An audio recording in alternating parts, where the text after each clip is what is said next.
Sure, sure. Thank you so much for inviting me, Rajagiri Media, Shikumar, and really nice to be with other panelists here. Um, so I always evaluate when a shift happens in an economy. I always evaluate the world order. What's happening around the world, right? So when I see it from that perspective, I go back to the basic nature of human being as to how that is related with the moonlighting as a behavior, which is evolving right now, right? So if you see, fundamentally, humans have been an explorer, right? And nomads. They never settled in one place. So they have been exploring in the times when internet was not there. They have been exploring outside, and when the internet came, they started exploring through the internet as well, right? And it was all poised for an explosion until for an explosion until the COVID hit. Internet was already there with people. People were used to internet exploring, but when the COVID hit, they were also made to sit inside the house.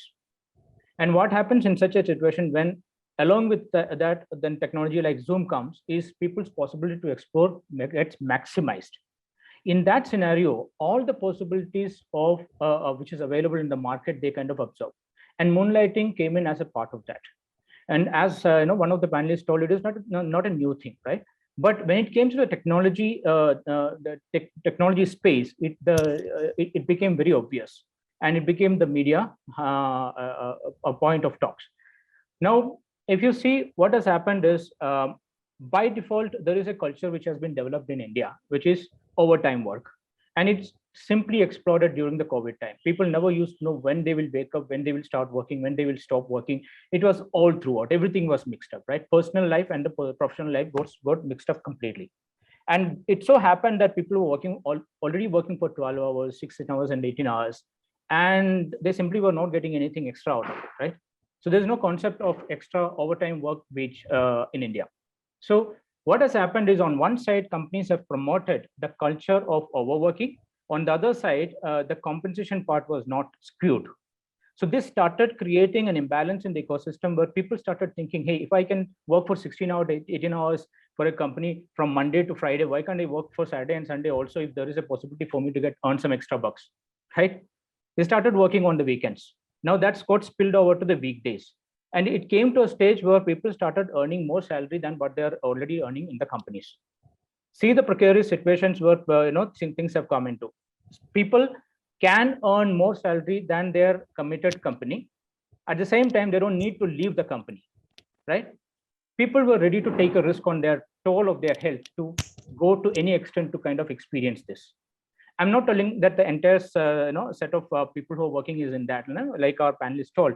Only very small percentage, but that's good enough as a proof of concept, as a minimum viable kind of a scenario. It has already proved in the last 8 months, I would say last 8 months more so, that the market has opened up, the people have started going to the work, and still people are doing moonlighting on top of it. Why am I so convinced about this idea is because I represent the gig economy of trainers, and I connected with more than thousands of trainers in last so many years.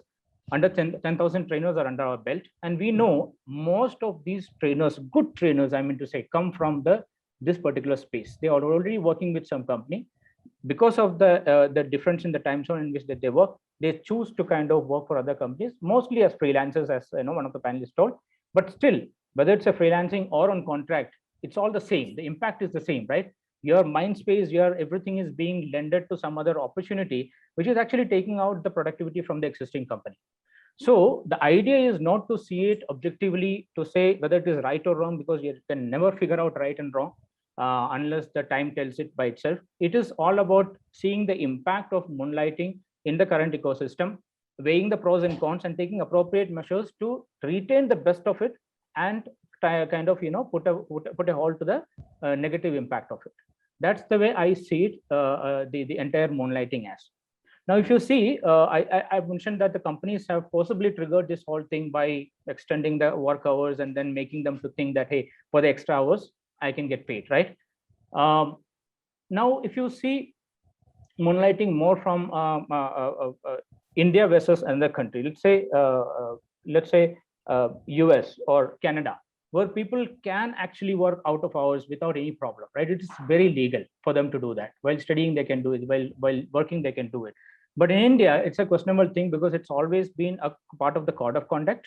It's always been a taboo subject to kind of work outside, which is fair actually, because you're taking the mind space out for some other company, which is impacting the company productivity. But at the end of the day, I think it needs to be seen from a more pragmatic point of view, more so from the point of view of how it is actually impacting the GDP of the tax-paying community.